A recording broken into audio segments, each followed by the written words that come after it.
Audio book वाङ्मय 66 युग निर्माण योजना दर्शन स्वरूप व कार्यक्रम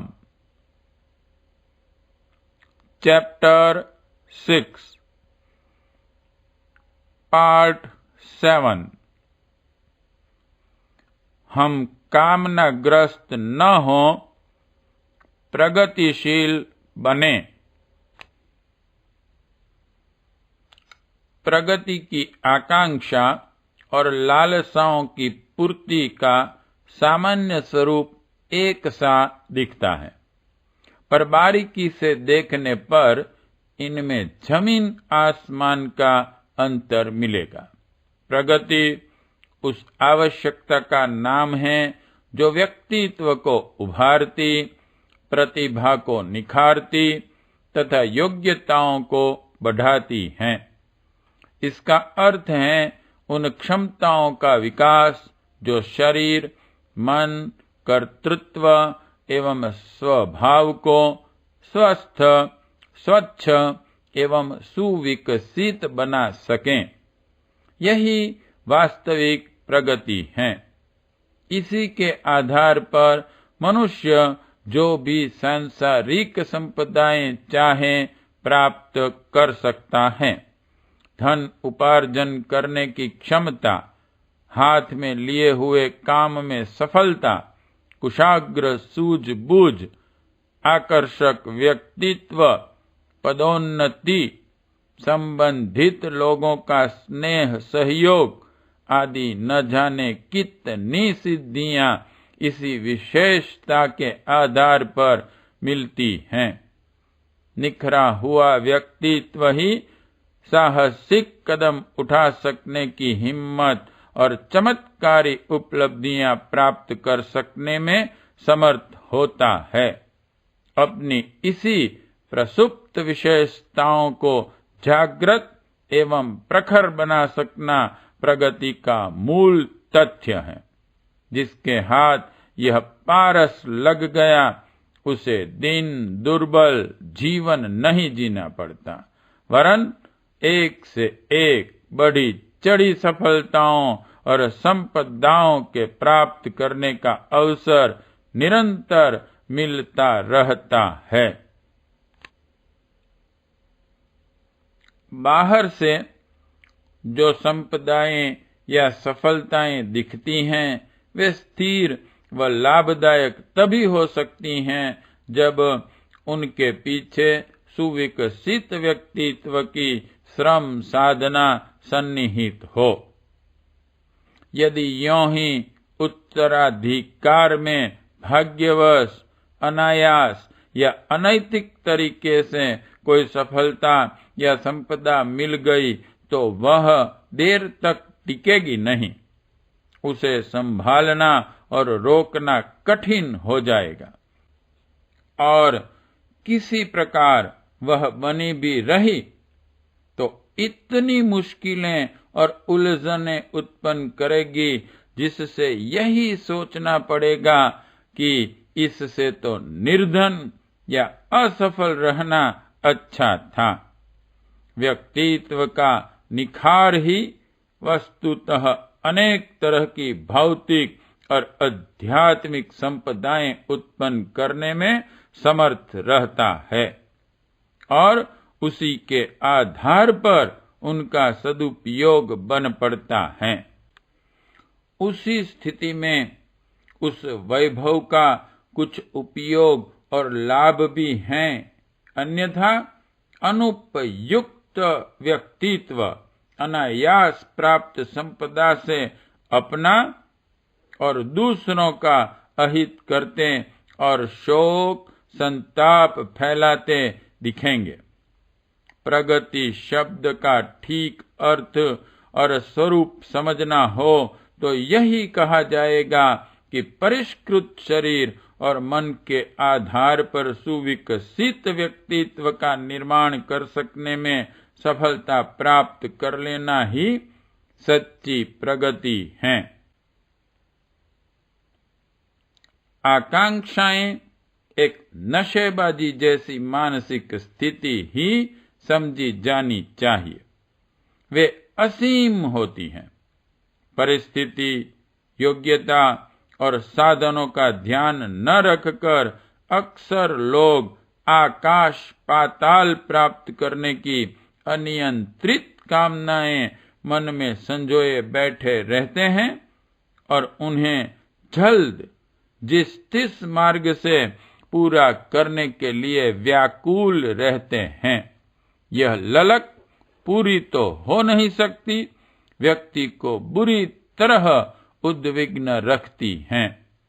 कामना की पूर्ति के लिए योजनाबद्ध तैयारी करनी पड़ती है और निरंतर श्रम, साधना, धैर्य और संतुलित मन से तब तक चलानी पड़ती हैं जब तक कि उस उपलब्धि के लिए उपयुक्त साधन और अवसर न मिल जाएं। उनसे देर हो सकती है और अनेक विघ्न आ सकते हैं। कामनाग्रस्त इस संबंध में अति अधीर होता है और छलांग मारकर जो चाहता है उसे तुरत फुर्त प्राप्त करने का उतावला बावला बना रहता है। ऐसे व्यक्ति असफल तो रहते ही हैं, उतावली में ऐसे कार्य और भी करते हैं जिन्हें अवांछनीय और मूर्खतापूर्ण कहना पड़े और जिनका परिणाम अंततः विभीषिका जैसी विपत्ति के रूप में सामने आए। इसी स्थिति से तालमेल न बिठाकर चलने वाली ललक को आकांक्षा या कामना कहते हैं। यह प्रगतिशीलता का नहीं, छिछोरापन का चिन्ह है। प्रगतिशीलता और कामनाग्रस्त का आरंभिक उत्साह एक जैसा लगता है, पर वस्तुतः दोनों की दो दिशाएं और परिणाम भी एक दूसरे से विपरीत ही होते हैं।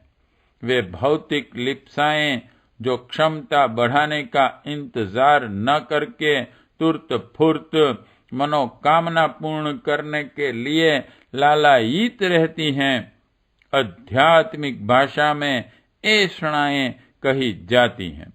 ऐषणाओं में प्रधान 3 हैं। 1. वित्तेषणा, 2. पुत्रेषणा, 3. लोकेषणा। उन्हें सरल भाषा में अमीरी, विषय वासना और वाहवाही कहा जा सकता है। उचित और न्यायानुकूल मार्ग से उचित मात्रा में इतनी आवश्यकता भी है, पर जब इनकी ललक एक नशेबाज की उन्मत्तता जैसी स्थिति पैदा कर देती हैं और जिस तिस मार्ग से उनकी असीम उपलब्धि के लिए मनुष्य व्याकुल पागल हो सकता है, सीधे रास्ते से हर काम उचित समय, उचित श्रम और उचित पात्रत्व द्वारा ही सीमित मात्रा में पूरा होता है, पर अधीरता में इन साधनों को बढ़ाने एवं अपनाने की स्थिति नहीं रहती। उतावली में अवास्तविक कल्पना लोक में मनुष्य विचरण करने लगता है। बच्चों जैसी उपहासास्पद योजनाएं बनाता है और बुरी तरह ठगा जाता है तथा ठोकर खाता है। अनुचित अनैतिक मार्ग अपनाने में भी उसे झिझक नहीं होती। ऐषणाओं के पीछे बावला मनुष्य पाता कम और खोता ज्यादा है, इसलिए तत्वदर्शियों ने उन्हें खतरनाक और अवांछनीय कहा है।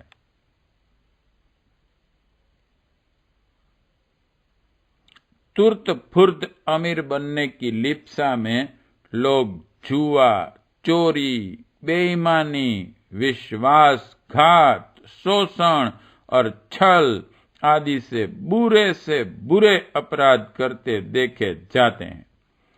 काम वासना की भट्टी में जिनका मन उबल रहा है वे बहिन, भांजी, बेटी, पोती किसी को नहीं देखते। स्वास्थ्य, यश, ईमान गंवाते हैं और हर जगह भेड़िए की तरह खूनी नजर से निहारते हैं। इनसे मिलता क्या है? केवल गंवाना ही गंवाना है। पर वासना का गुलाम यह सब देखता कहाँ है? पहाड़ भर चाहता है पर तिल पर भी पा नहीं सकता। केवल जलन, अशांति और खीज ही पल्ले पड़ती हैं। इसी प्रकार सस्ती वाहवाही के लोभी विविध प्रकार के ढोंग रचते, नेतागिरी के लिए मरते, अपना चेहरा लोगों को दिखाने के लिए अकुलाते देखे जा सकते हैं। सज धज, श्रृंगार, फैशन, ठाठ बाट बनाकर लोग दूसरों पर अपने बड़प्पन या आकर्षण का रौब जमाते हैं। इस प्रवंचना में समय और पैसे की पूरी बर्बादी होती है। बड़ी बड़ी दावतें, विवाह शादी की धूमधाम आदि में इसी सस्ती वाहवाही के भूखे लोग धन की होली फूंकते देखे जा सकते हैं। लोग हमें धर्मात्मा समझें, इसके लिए कितने ही लोग तीर्थ यात्रा करते बंदरों को चने, कछुओं को आटा खिलाते देखे जा सकते हैं। दान करने की इच्छा ख्याति का स्वार्थ लेकर होती है। नाम का पत्थर जड़वाने, पत्थर लगवाने के लोभ में कई व्यक्ति निरर्थक कामों में पैसा खर्च करते देखे जाते हैं, जबकि कितने ही अति उपयोगी कामों की और इसलिए लोग आंख उठाकर भी नहीं देखते क्योंकि उनमें उनकी दानशीलता का ढिंढोरा पीटने वाला नहीं होता। फिल्मों में अपनी तस्वीर खिंचवाने और आवाज सुनवाने के लिए संभ्रांत परिवारों के सुशिक्षित लड़के लड़कियां अपने शील और भविष्य को बर्बाद करते हुए आए दिन दिखाई देते हैं। यह सब लोकेशणा पिशाचिनी का माया जाल ही समझना चाहिए, जिससे प्रतिभाओं को आदर्शवाद की ओर बढ़ने से रोककर निरर्थक की मृग तृष्णा में लुभाया और उन्हें ठिठोरी बाल बुद्धि में उलझाकर बर्बाद कर लिया। धन, वासना और वाहवाही की तीव्र आकांक्षा उठना और इसकी बेचैनी से व्याकुल रहना, ऐसा लगता है कि मानो यह प्रगतिशीलता और पुरुषार्थ परायणता का चिन्ह है, पर वस्तुतः बात ऐसी है नहीं। यह नशेबाजी जैसा एक उन्माद भर है जो ललक को तुर्त फुर्त पूरा करने के लिए घसीटता चला जाता है। भौतिक महत्वाकांक्षाओं की अनियंत्रित आकांक्षा, लालसा, कामना जितनी ही तीव्र होगी उतना ही अधीर, अविवेकी, अशांत, अनैतिक एवं उन्मत्त सरीखा व्याकुल होता चला जाएगा। इस मनः स्थिति में उसने कुछ प्राप्त कर भी लिया तो वह इतना महंगा पड़ता है जितना अभावग्रस्त रहना भी नहीं अखरता। हमें प्रगतिशील होना चाहिए, कामनाग्रस्त नहीं। प्रतिभा के बढ़ाने को धैर्य और परिश्रम पूर्वक संतुलित मस्तिष्क से की गई साधना हमारे व्यक्तित्व को निखारती हैं और उसी आंतरिक उत्कर्ष के आधार पर वह समर्थता प्राप्त होती है जिसके आधार पर किसी भी उपयुक्त दिशा में भरपूर और चिरस्थायी उन्नति कर सकना सुलभ हो जाए। हमें गांठ बांधकर रखना चाहिए कि सद्गुणों की संपत्ति वह आधार है जिसके द्वारा सांसारिक सफलताएं कभी भी कितनी ही बड़ी मात्रा में मिल सकती हैं। आनंद वासना में नहीं, हंसती हंसाती मनोवृत्ति में है जो पग पग पर उल्लास के अवसर उत्पन्न कर सकती हैं। वाहवाही के ओछे प्रदर्शनों से नहीं, महामानवों के पद चिन्हों पर चल सकने का साहस एकत्रित करने से वह सच्ची और चिरस्थायी श्रद्धा मिलती है जिसका अल्प अनुगमन करने वाले भी यशस्वी बन सकें। पार्ट 7 समाप्त।